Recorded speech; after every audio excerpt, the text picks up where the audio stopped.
باور می کنید که جادو حقیقت دارد؟ آنهایی که جادو را باور ندارند هرگز به آن دست نخواهند یافت. رونالد دال. آیا به خاطر دارید زمانی که بچه بودید چقدر زندگی برای شما هیجان داشت؟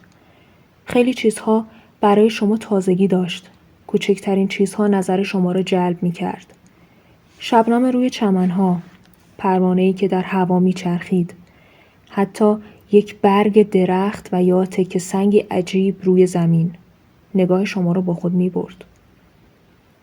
وقتی یکی از دندانهای شما می افتاد شگفت زده می شدید چون باور می کردید که فرشته دندان آن شب به سراغتان می آید. روزها برای رسیدن شب رویایی عید سال نو منتظر می ماندید. البته نمی دانستید در این شب بابا نوئل می تواند به هر کدام از بچه ها سر بزند. اما او گاهی این کار را می کرد. هرگز نمی خواست شما ناامید باشید. بچه که بودید فرشته ها در باغ پرسه می زدند.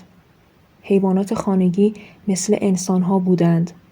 اسباب بازی ها برای خودشان شخصیت داشتند. خواب ها به حقیقت می پیوستند. ستاره ها را می توانستید لمس کنید. قلب شما سرشار از خوشی ها بود. خیالات شما حد و مرز نداشت. واقعاً باور داشتید زندگی مثل یک جادو است. حالا که بزرگ شده ایم احساس نابی از دوران بچگی خود داریم. احساس می‌کنیم همه چیز خوب بود. احساس می‌کنیم هر روز که می‌گذشت نوید روزی هیجان انگیزتر به ما می‌داد. هیچ چیز نمی‌توانست خوشی‌هایمان را بگیرد. اما همین که بزرگ شدیم و مسئولیت‌ها، مسائل و مشکلات روی خود را به ما نشان دادن ناامید شدیم. و یک باره جادویی که زمانی در دوران کودکی به آن باور داشتیم محو و ناپدید شد. یک دلیل نزدیک شدن ما به بچه‌ها در دوران بزرگسالی این است که با این کار می‌خواهیم حتی برای چند لحظه هم که شده احساساتی را که زمانی در وجود ما رخنه کرده بود زنده و تجربه کنیم. می‌خواهم به شما بگویم جادویی که زمانی به آن باور داشتید حقیقت دارد. درست مثل حقیقت وجودی شما حقیقت دارد.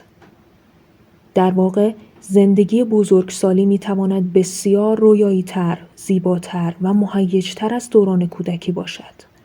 زمانی که تمرین‌های دستیابی به جادوی زندگی را بدانید، آن وقت است که برای برآورده شدن رویاهایتان زندگی می‌کنید و از این باور جدید خود حیرت زده می‌شوید.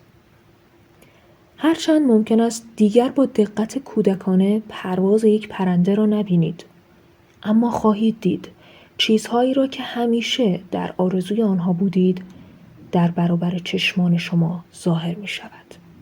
خواهید دید چیزهایی که وقوع آنها را تنها در رویای خود می پروراندید یک بار رنگ واقعیت می گیرند. شما هرگز دقیقاً پی نمی برید که چه چیزهایی دست به دست هم داده اند تا رویای شما به حقیقت بپیوندد.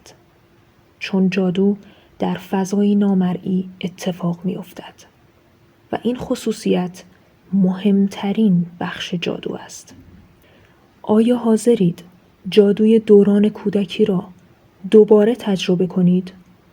آیا حاضرید هر روز شما مثل دوران کودکی دوباره سرشار از هیجان و شگفتی شود؟ خود را آماده رویارویی با آن کنید. این قصه تاریخچه‌ای 2000 ساله دارد. زمانی که علوم تغییر دهنده زندگی در پس متون آسمانی پنهان بود.